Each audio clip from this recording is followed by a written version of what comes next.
첫날 밤 좋았어? 친구들이 놀리면서 다들 물어보더라고요. 그럴 때마다 저는 얼굴이 빨개지고 화끈거리죠. 그 첫날 밤 장윤수 씨가 보여준 의외의 행동 때문에 저는 놀랍고 아직도 가슴이 두근거립니다. 그날 밤 침대 앞에서 그가 꺼낸 그 물건을 보고 저는 눈물을 멈출 수가 없었어요. 그 이야기는 잠시 후에 들려드리도록 하겠습니다. 62세에 다시 사랑에 빠질 수 있을까?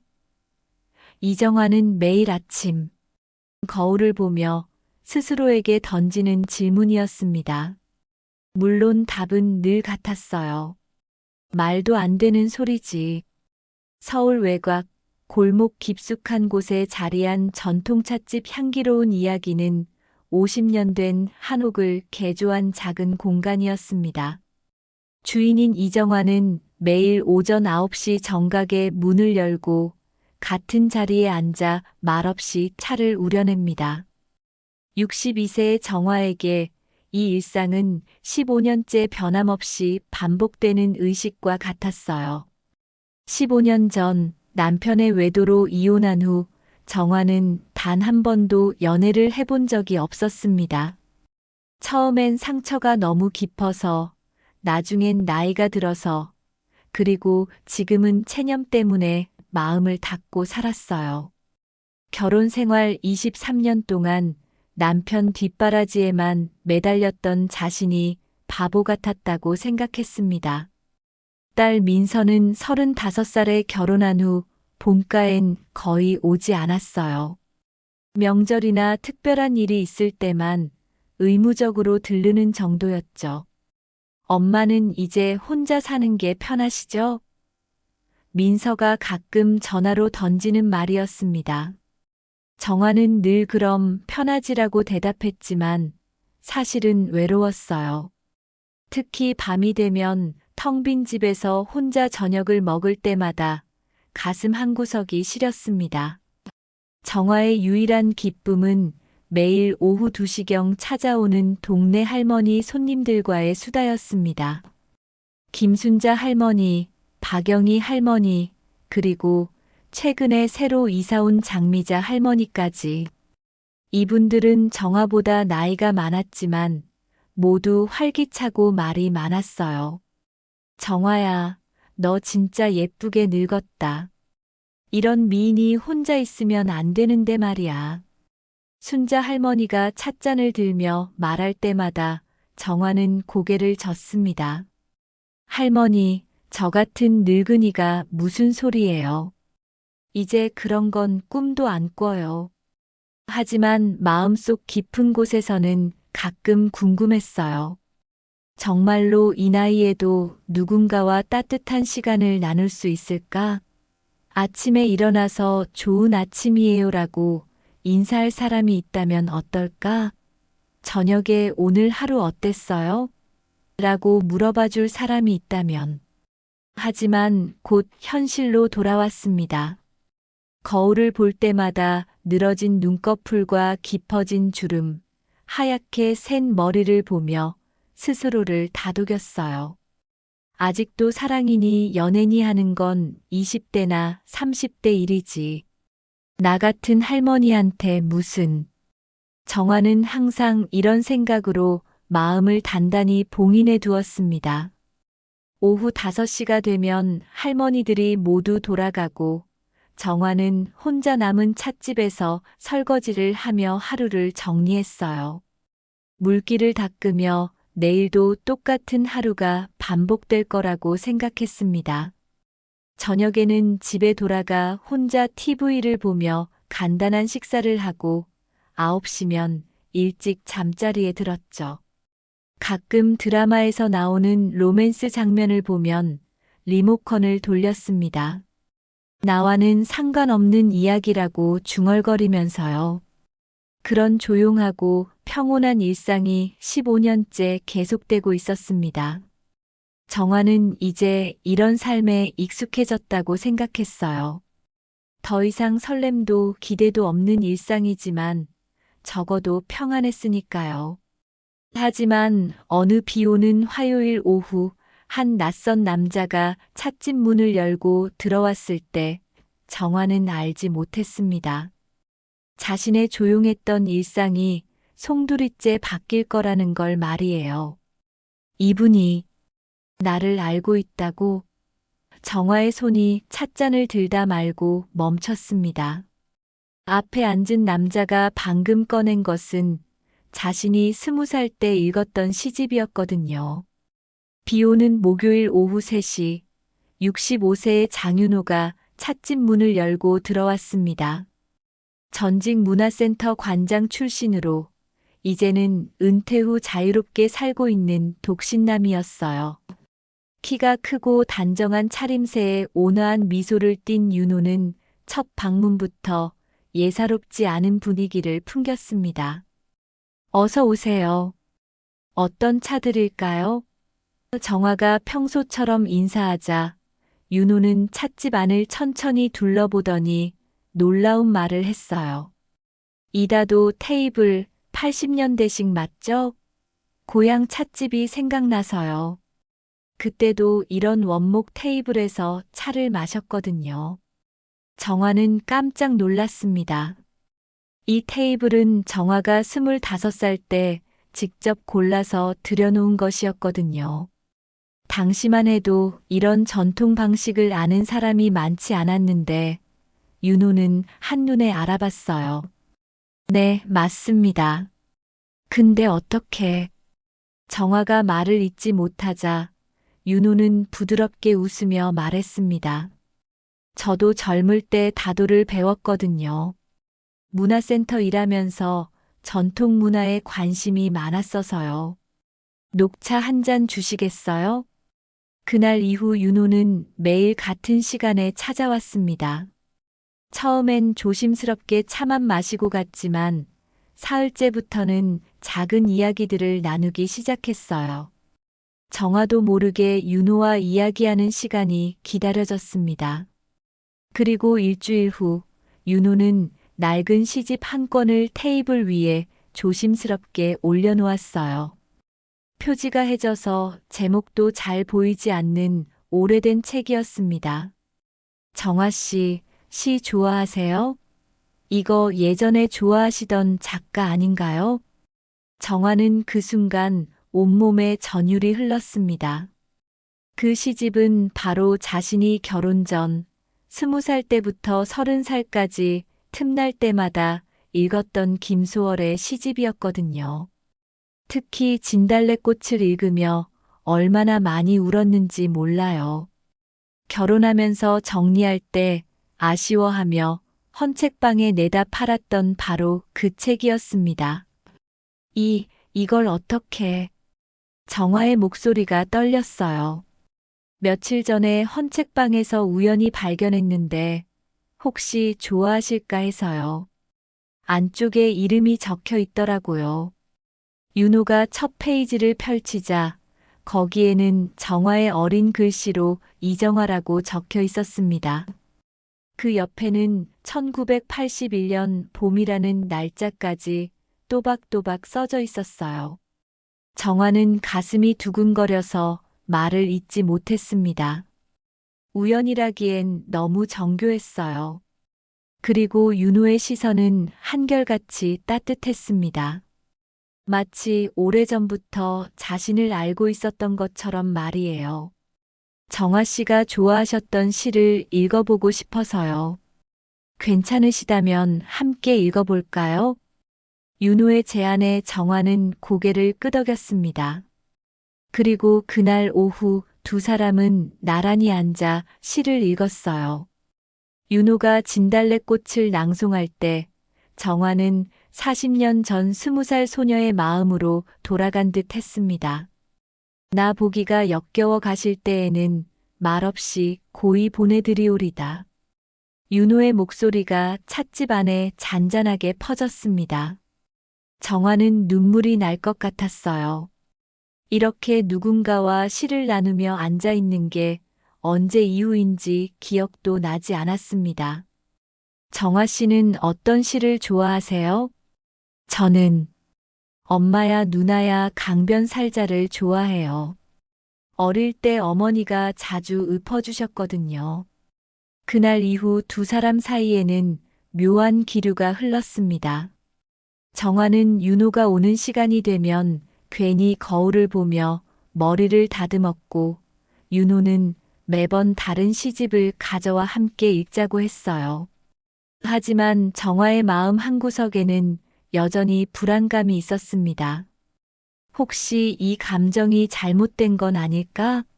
이 나이에 이런 마음을 가져도 되는 걸까?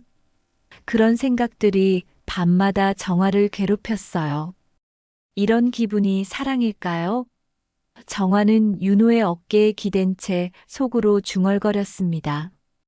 62년을 살면서 이렇게 마음이 두근거린 적이 언제였을까요? 두 사람은 찻집과 동네 문화센터의 글쓰기 모임을 오가며 점점 가까워졌습니다. 윤호는 매주 화요일과 목요일 오후에 열리는 인생 이야기 쓰기 모임에 정화를 초대했어요. 처음엔 부담스러워하던 정화도 윤호의 따뜻한 격려에 용기를 내어 참석하게 되었습니다. 문화센터에서 첫 만남을 가진 날, 놀라운 일이 벌어졌어요.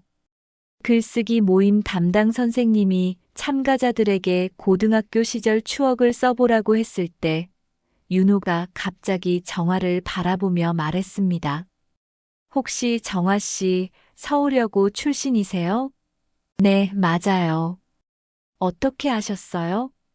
정화가 깜짝 놀라자 윤호는 환한 미소를 지었습니다. 저는 경복고 출신이에요. 그때 연합 독서회 활동을 했었거든요.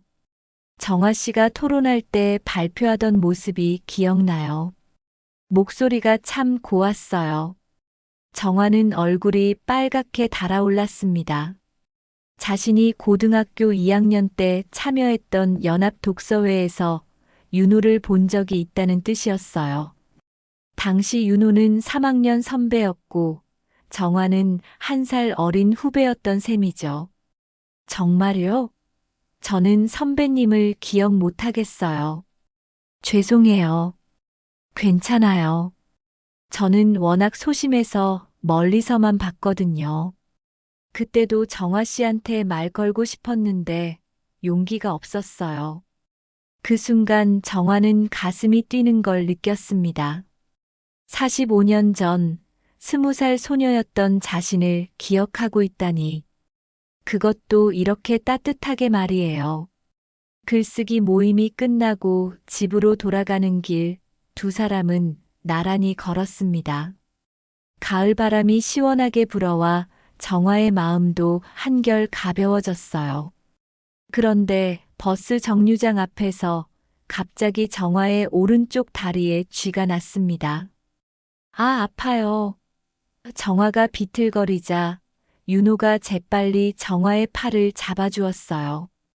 어디가 아프세요? 다리인가요? 네, 쥐가 나서. 정화는 아픔 때문에 제대로 서 있을 수가 없었습니다. 윤호는 망설임 없이 자신의 어깨를 빌려주었어요. 제 어깨에 기대세요. 괜찮아요. 정화는 떨리는 손으로 윤호의 셔츠를 잡았습니다. 남자의 어깨에 기댄 게 언제 이후인지 기억도 나지 않았어요. 윤호의 어깨는 생각보다 든든했고 그에게서 나는 은은한 비누 냄새가 마음을 편안하게 했습니다. 괜찮으세요? 병원에 가실까요? 아니에요. 잠깐만 이렇게 있으면 나을 거예요. 정화는 윤호의 친절한 목소리에 마음이 따뜻해졌어요. 괜찮아요. 누군가를 도와주는 건 저한테도 위안이니까요. 제 아내도 생전에 다리에 쥐가 자주 났거든요. 그 순간 정화는 윤호가 사별한 남자라는 걸 알았습니다. 그리고 지금 자신을 도와주는 마음이 단순한 친절이 아니라 진심 어린 배려라는 것도 느꼈어요. 고마워요, 윤호 씨. 정말 고마워요. 천만에요. 이제 좀 어때요? 정화는 조심스럽게 발을 디뎌봤습니다. 다행히 아픔이 많이 가라앉았어요. 하지만 윤호의 어깨에서 떨어지기가 아쉬웠습니다. 이런 마음을 가져도 되는 걸까요? 많이 나았어요. 근데 윤호 씨는 언제부터 혼자 사셨어요? 아내가 떠난 지 7년 됐어요. 암이었거든요. 마지막까지 제가 돌봤는데 그 이후로는 혼자 살고 있어요. 윤호의 목소리에 잔잔한 슬픔이 묻어났습니다. 정화는 자신과 비슷한 아픔을 가진 사람이라는 걸 알았어요. 다만 자신은 배신당해서 혼자가 됐고 윤호는 사랑하는 사람을 떠나보내서 혼자가 된 거겠지만요. 저도 15년째 혼자예요. 이혼하고 나서 정화도 자신의 이야기를 털어놓았습니다. 그러셨구나.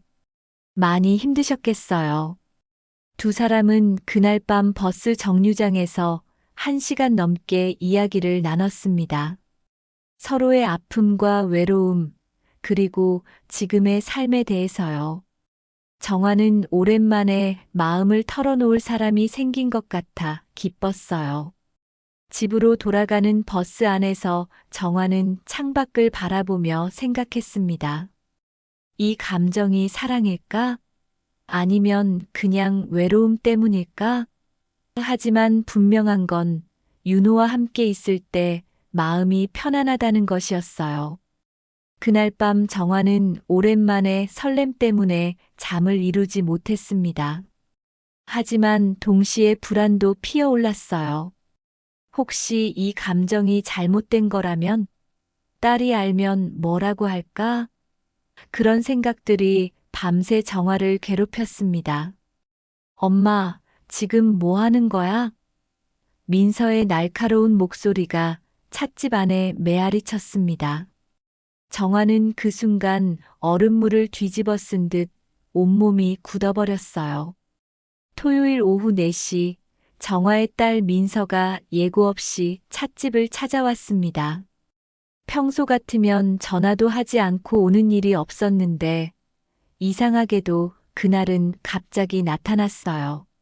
마침 윤호가 정화의 어깨에 다정하게 담요를 덮어주고 있던 순간이었습니다. 아, 민서야. 언제 왔니? 정화가 당황해서 일어서려 하자 민서는 차갑게 윤호를 바라봤어요. 엄마, 이분은 누구세요? 민서의 목소리에는 얼음장 같은 기운이 실려 있었습니다. 윤호는 침착하게 일어서서 정중히 인사했어요. 안녕하세요. 저는 장윤호라고 합니다. 어머님과 문화센터에서 알게 되어서. 문화센터요? 민서가 비웃듯 말을 끊었습니다. 엄마가 언제부터 문화센터를 다니셨다고요? 정화는 입술을 꽉 깨물었어요. 민서에게 글쓰기 모임에 참여한다고 말한 적이 없었거든요. 괜히 걱정을 끼칠 것 같아서 혼자만 알고 있었던 일이었어요. 민서야, 앉아서 이야기하자. 윤호 씨는 좋은 분이야. 우리 같이 시도 읽고. 시요? 민서가 코웃음을 쳤습니다. 엄마, 정신 차리세요. 나이가 몇 살인데 시를 읽는다고 남자랑 이런 식으로. 윤호가 조용히 말했어요. 제가 자리를 뜰게요. 정화 씨, 내일 뵙겠습니다. 하지만 민서는 윤호를 그냥 보내주지 않았습니다. 잠깐요. 아저씨는 뭐 하시는 분이에요? 나이는 몇 살이고, 집은 어디 살고, 자식은 있나요? 민서야. 정화가 다급히 말렸지만 민서는 멈추지 않았어요. 엄마, 요즘 이런 할머니들 노리는 사기꾼 많다는 거 몰라요? 돈 있는 할머니한테 접근해서 좋은 말로 꼬셔서 재산 뜯어내는 거예요. 윤호의 얼굴이 굳어졌습니다. 하지만 화를 내지 않고 차분하게 말했어요. 저는 사기꾼이 아닙니다. 문화센터 관장을 30년 했고 지금은 연금으로 생활하고 있어요. 따님이 걱정하시는 것도 이해합니다. 이해요? 민서가 날카롭게 웃었습니다. 그럼 왜 우리 엄마한테 접근한 거예요? 찻집에 와서 친절하게 굴고 시집 가져다 주고 이런 게 다 계산된 거 아니에요? 정화는 가슴이 미어질 것 같았어요. 민서의 말이 화살처럼 박혔습니다. 정말 윤호가 자신을 이용하려는 건 아닐까? 그런 의심이 스멀스멀 올라왔어요. 윤호는 마지막으로 정화를 바라보며 말했습니다. 정화 씨, 오해가 풀릴 때까지 잠시 거리를 둘게요. 따님 말씀도 일리가 있으니까요. 윤호가 나간 후 민서는 거칠게 정화를 몰아붙였습니다. 엄마, 정신 차려요. 그 남자 뭔가 수상해요. 왜 하필 엄마한테 접근했겠어요? 돈 때문이 아니면 뭐 때문이에요? 민서야, 윤호 씨는 그런 사람이 아니야. 너도 이야기해보면. 엄마. 민서가 소리쳤습니다. 지금 이 나이에 무슨 사랑 타령이에요? 창피하지도 않아요? 동네 사람들이 뭐라고 하겠어요? 정화는 말문이 막혔어요. 민서의 말이 비수처럼 가슴을 찔렀습니다. 정말 자신이 창피한 짓을 하고 있는 건 아닐까?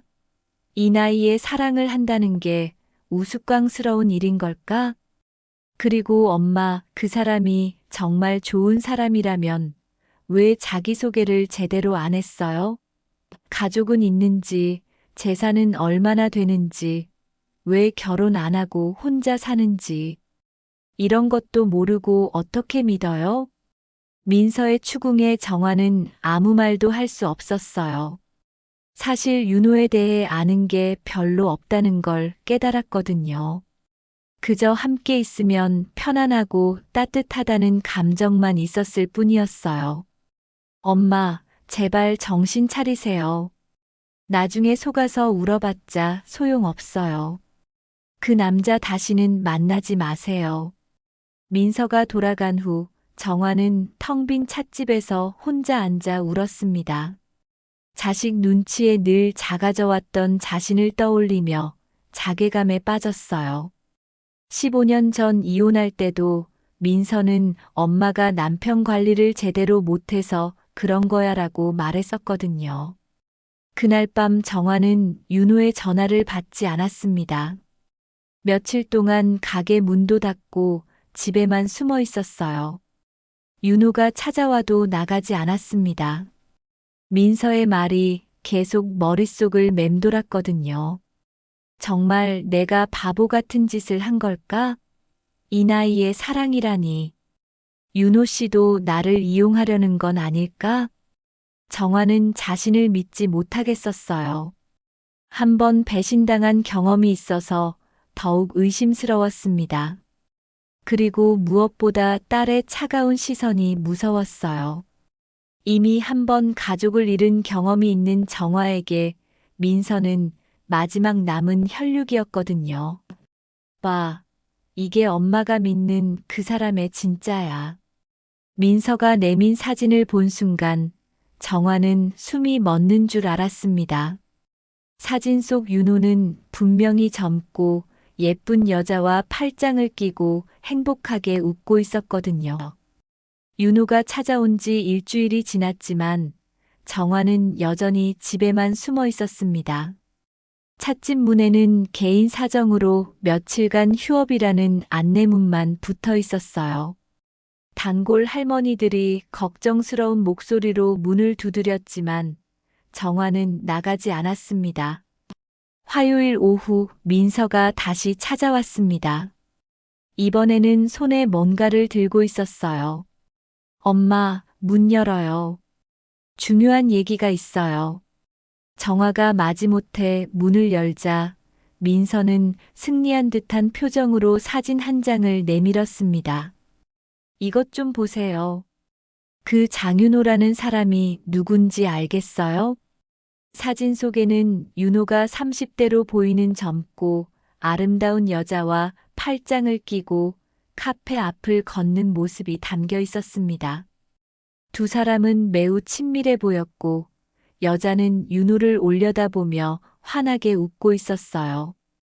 윤호도 그 여자를 바라보는 눈빛이 다정했습니다. 정화는 큰 충격을 받았어요. 가슴이 쿵 내려앉는 것 같았습니다. 15년 전 남편이 젊은 여자와 외도하던 그 장면이 겹쳐졌거든요.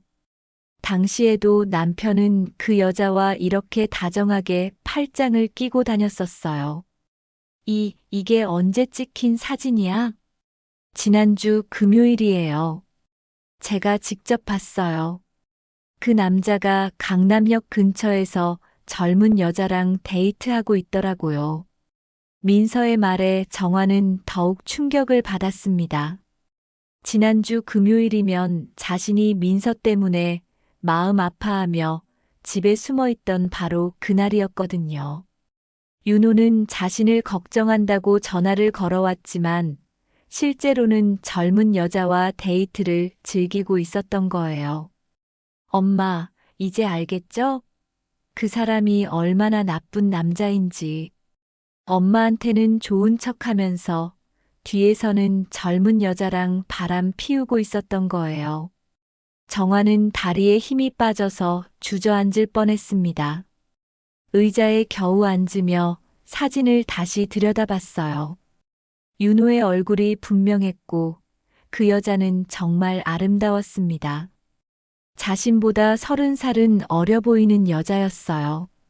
역시 내가 바보였구나. 정화가 중얼거리자 민서는 더욱 거세게 몰아붙였습니다. 그렇죠. 엄마 같은 할머니가 무슨 매력이 있다고 진짜 사랑을 받을 거라고 생각했어요? 그 남자는 처음부터 엄마를 이용할 생각이었던 거예요. 할머니들 상대로 사기치는 전문가일 수도 있고요. 민서의 말이 화살처럼 정화의 가슴을 찔렀습니다. 정말 자신이 너무 순진했던 걸까요? 62세 할머니에게 진심으로 다가올 남자가 어디 있겠어요? 특히 윤호처럼 품이 있고 멋진 남자라면 더욱 그렇겠죠. 엄마, 그 남자가 엄마한테 뭘 요구했어요? 돈 빌려달라고 했나요? 아니면 어디 투자하자고 했나요? 아니야. 그런 말은 한 번도. 정화가 힘없이 대답했지만 민서는 믿지 않는 표정이었어요. 아직 때가 안 된 거죠. 엄마 마음을 완전히 사로잡은 다음에 그런 얘기를 꺼낼 거예요. 다행히 미리 발견해서 다행이에요. 정화는 윤호가 가져다 준 시집을 바라봤습니다. 테이블 위에 놓인 김소월 시집이 이제는 거짓말처럼 느껴졌어요. 정말 우연히 헌책방에서 발견한 게 아니라 계획적으로 준비한 건 아닐까요? 그날 밤 정화는 윤호의 전화를 받지 않았습니다. 며칠 동안 계속 전화가 왔지만 정화는 한 번도 받지 않았어요. 문자도 여러 통 왔습니다. 정화 씨, 무슨 일인지 궁금해요.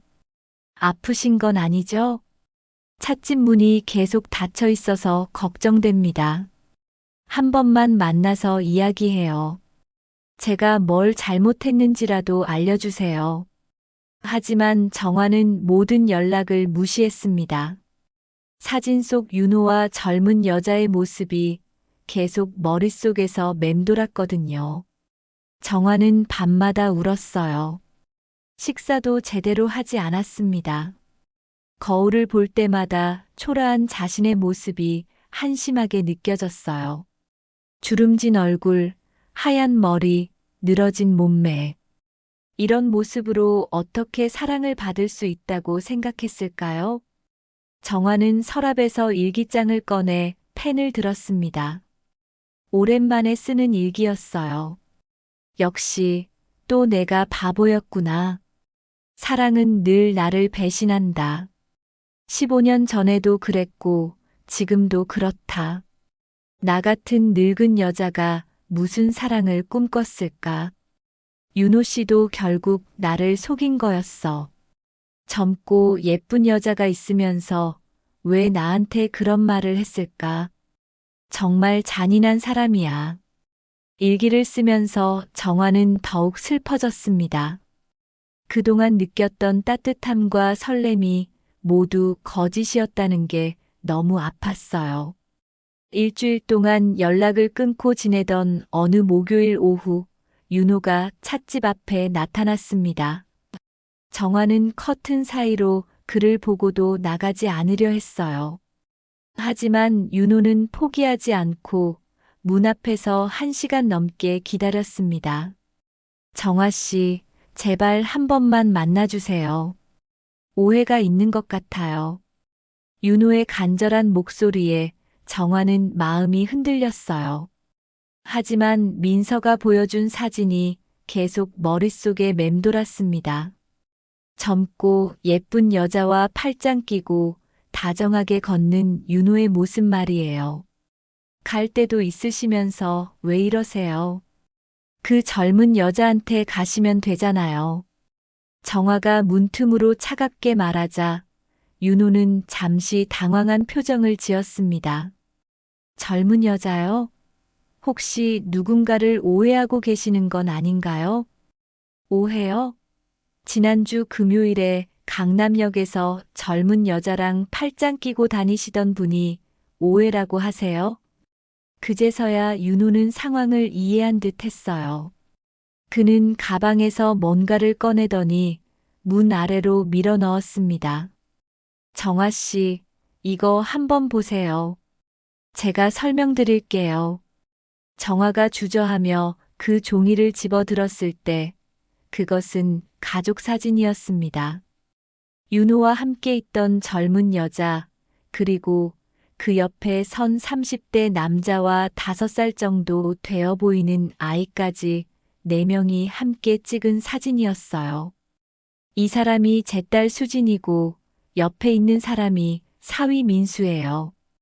그리고 제 손자 도윤이고요. 정화는 사진을 자세히 들여다봤습니다. 분명히 민서가 보여준 그 여자가 맞았어요. 하지만 가족 사진에서 보니 완전히 다른 상황이었습니다. 윤호가 계속 설명했어요. 수진이는 제가 사별한 아내 대신 제가 키운 딸이에요. 아내와 사별한 후로 수진이가 자주 저를 챙겨주거든요. 지난주 금요일도 수진이가 아버지 옷 사러 가자고 해서 같이 쇼핑을 한 거였어요. 정화는 충격과 안도감이 섞인 복잡한 감정에 휩싸였습니다. 정말 딸이었다니. 그동안 자신이 얼마나 잘못 생각했던 걸까요? 왜 말 안 했어요? 왜 그런 오해를 하게 놔뒀어요? 정화가 문을 열고 나서자 윤호는 미안한 표정으로 고개를 숙였습니다. 죄송해요. 사실 말하고 싶었는데 정화 씨가 떠날까봐 무서웠어요. 무슨 소리예요? 제가 딸이 있다는 걸 알면 정화 씨가 부담스러워할까봐 걱정했어요. 그리고 윤호는 잠시 망설이더니 말을 이었습니다. 수진이가 아직 제 재혼을 반대하거든요. 정화는 윤호의 말에 깜짝 놀랐어요. 재혼이라니 그런 생각까지 하고 있었던 건가요? 수진이는 어머니를 많이 그리워해요. 그래서 제가 다른 여자분과 만난다는 것 자체를 받아들이기 어려워하죠. 그래서 정화 씨를 소개하기 전에 수진이 마음을 먼저 준비시키려고 했는데, 윤호는 다시 가방에서 다른 사진들을 꺼냈습니다. 딸 가족과 함께 찍은 여러 장의 사진들이었어요. 생일 파티, 여행, 가족 모임. 모든 사진에서 윤호는 정말 자상한 아버지이자 할아버지의 모습이었습니다. 이제 믿으시겠어요?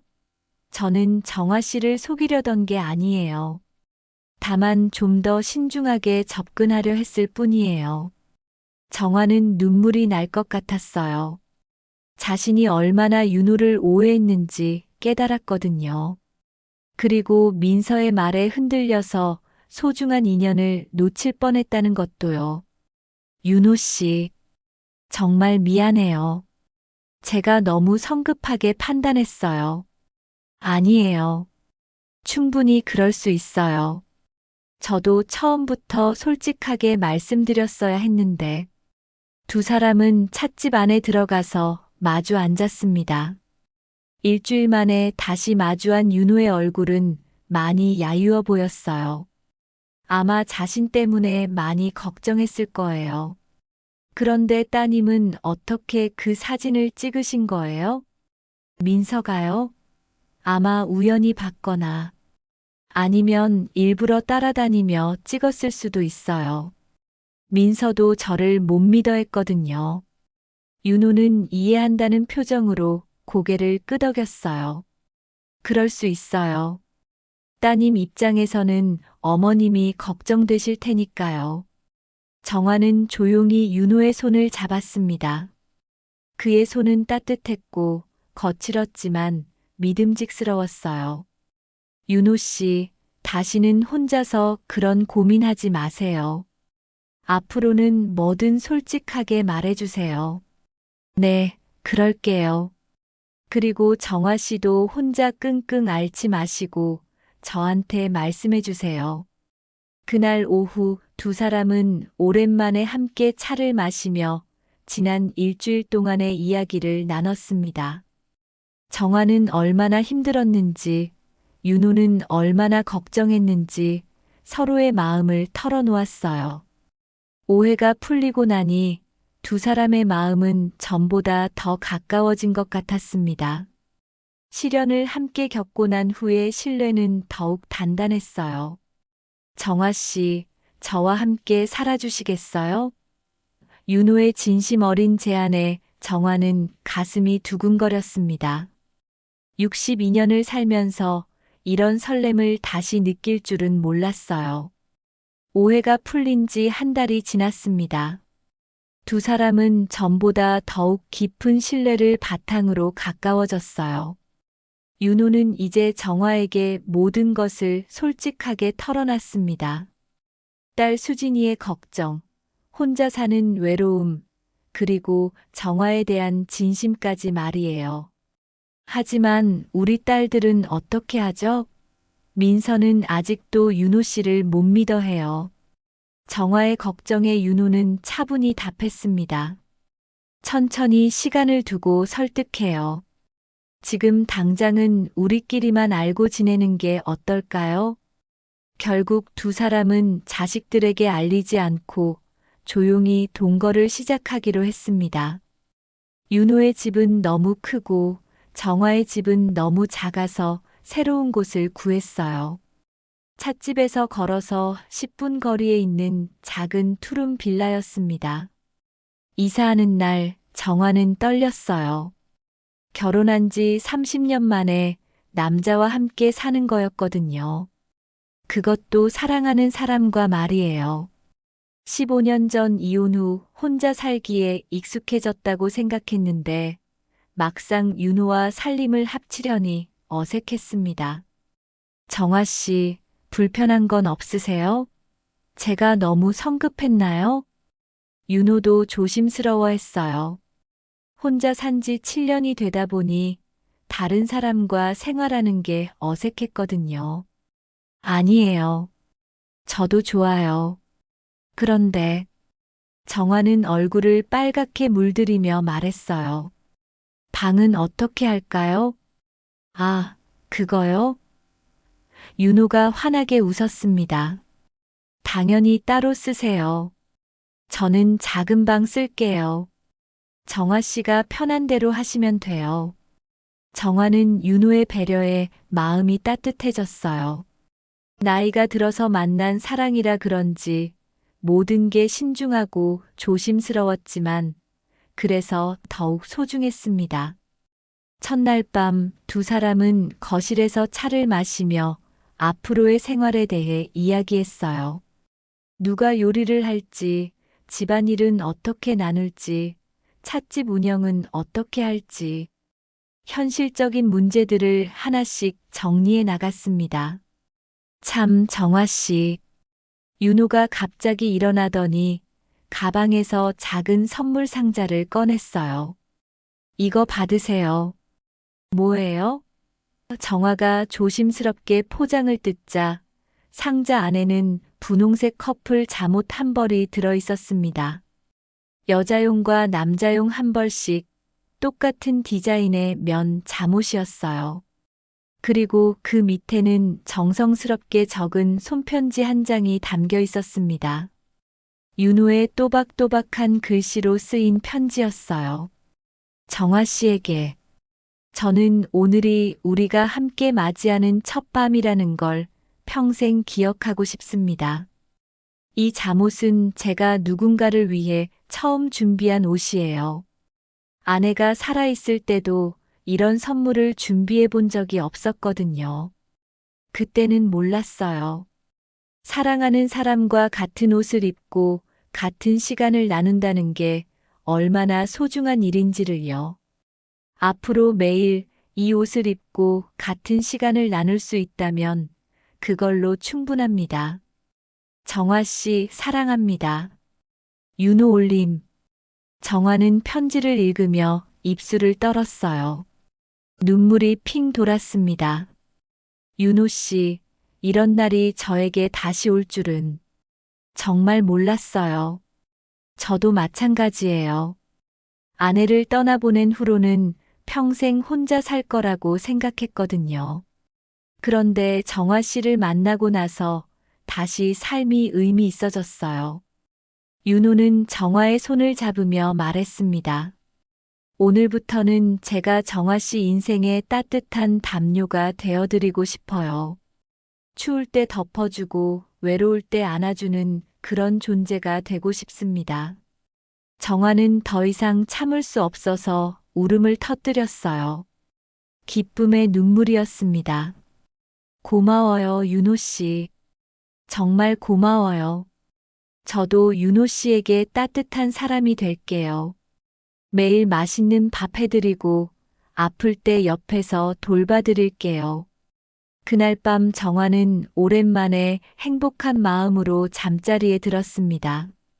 옆방에서 들려오는 윤호의 잔잔한 숨소리가 무척 평안했어요. 혼자 자는 게 익숙해졌다고 생각했는데 누군가 같은 집에 있다는 것만으로도 이렇게 안심이 되다니. 새벽에 잠깐 깼을 때 정화는 분홍색 잠옷을 내려다봤습니다. 커플 잠옷을 입어본 게 언제 이후인지 기억도 나지 않았어요. 신혼 때도 이런 설렘은 없었던 것 같았습니다. 다음 날 아침 두 사람은 똑같은 잠옷을 입고 함께 아침 식사를 했어요. 정화가 끓인 된장찌개와 윤호가 만든 계란 후라이, 그리고 함께 담근 김치까지. 소박하지만 따뜻한 첫 아침이었습니다. 정화 씨 행복해요. 저도요, 윤호 씨. 두 사람은 마주보며 환하게 웃었습니다. 60을 넘어서 찾은 사랑이었지만 어느 때보다 진실하고 아름다웠어요. 엄마, 요즘 웃는 모습이 자주 보여요. 그게 좋아요.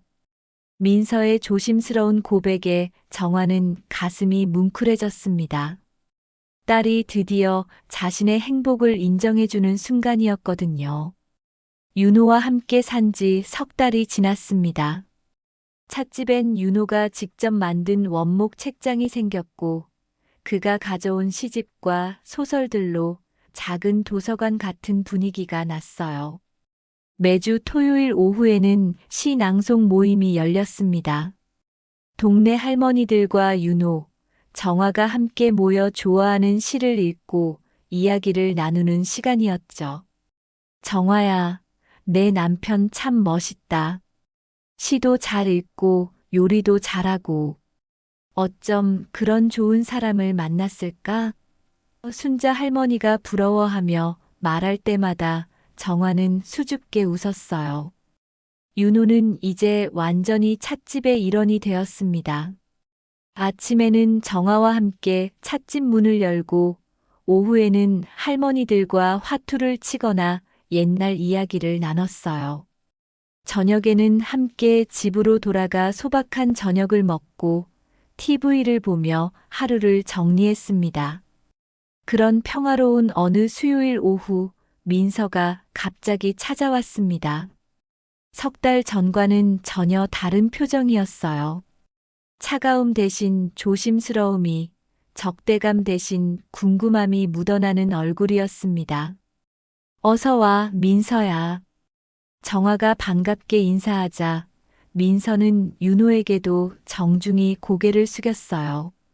안녕하세요, 윤호 아저씨. 지난번엔 죄송했어요.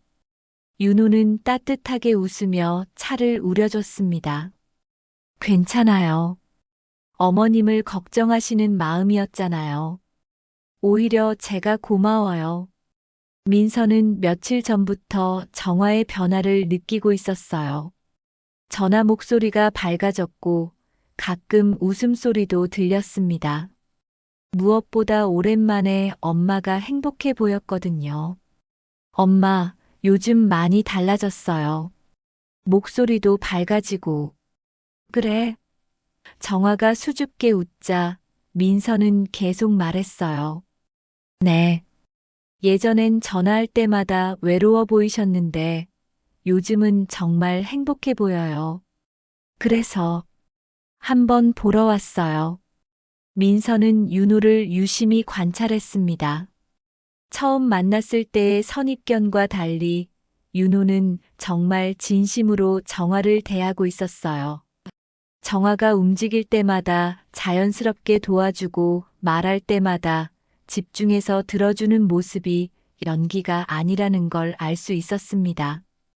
아저씨, 딸분은 엄마랑 사귀는 거 아세요? 네, 이제 알아요. 처음엔 반대했지만 요즘은 많이 이해해 주려고 노력해요. 가끔 함께 식사도 하고요. 윤호의 솔직한 대답에 민서는 안심했어요. 숨기는 게 없다는 뜻이었거든요. 그날 오후 세 사람은 함께 차를 마시며 오랜 시간 이야기를 나눴습니다. 윤호는 민서에게 자신의 과거와 현재, 그리고 정화에 대한 마음을 솔직하게 털어놨어요. 민서도 처음엔 걱정이 많았지만 지금은 엄마의 행복이 가장 중요하다고 말했습니다. 엄마, 윤호 아저씨랑 행복하세요. 저도 이제 안심이에요. 민서가 돌아간 후 정아와 윤호는 찻집에서 조용히 마주 앉았습니다. 석양이 창문으로 스며들어 찻집 전체를 황금빛으로 물들였어요. 윤호 씨, 이제 정말 걱정 없이 살 수 있을 것 같아요. 저도요. 수진이도 요즘은 정아 씨 이야기를 자주 해요. 언제 한번 만나보고 싶다고 하더라고요. 정아는 윤호와 함께 작은 테이블에 나란히 앉아 김소월의 시집을 펼쳤습니다. 윤호가 처음 가져온 바로 그 시집이었어요.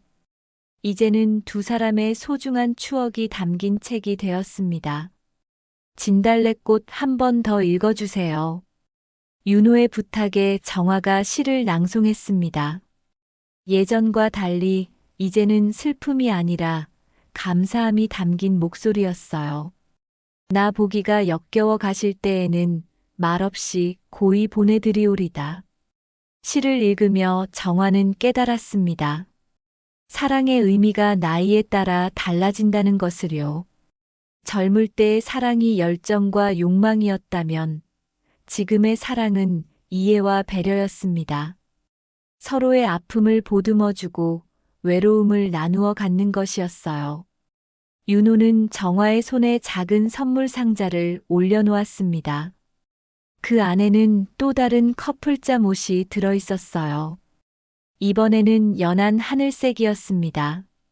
정화 씨, 사랑은 젊은 날의 특권이 아니라 시간이 갈수록 깊어지는 단단한 우정이란 걸 이제야 알게 됐어요. 정화는 고개를 끄덕였습니다. 저도요. 윤호 씨와 함께하는 매일이 선물 같아요. 이런 행복이 저에게 올 줄 몰랐어요.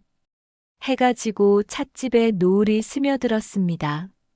두 사람은 손을 잡고 창밖을 바라봤어요.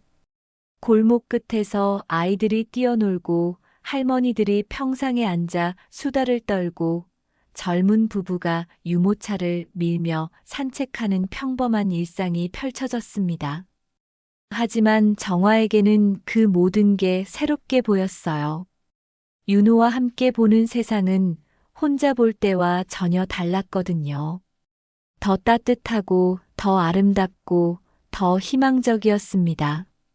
윤호 씨, 내일도 함께 이 자리에 앉아 있을 수 있을까요? 물론이에요. 그리고 모레도 그 다음 날도 정화 씨가 원하는 한 계속요. 두 사람은 마주보며 환하게 웃었습니다. 찻집 향기로운 이야기에는 정말로 향기로운 사랑 이야기가 피어나고 있었어요. 두 분의 아름다운 사랑을 응원합니다. 여러분도 두 분의 사랑을 응원하신다면 좋아요와 구독을 눌러주세요. 더 행복하고 아름다운 이야기로 다시 찾아뵙겠습니다. 끝까지 함께 해주셔서 감사합니다.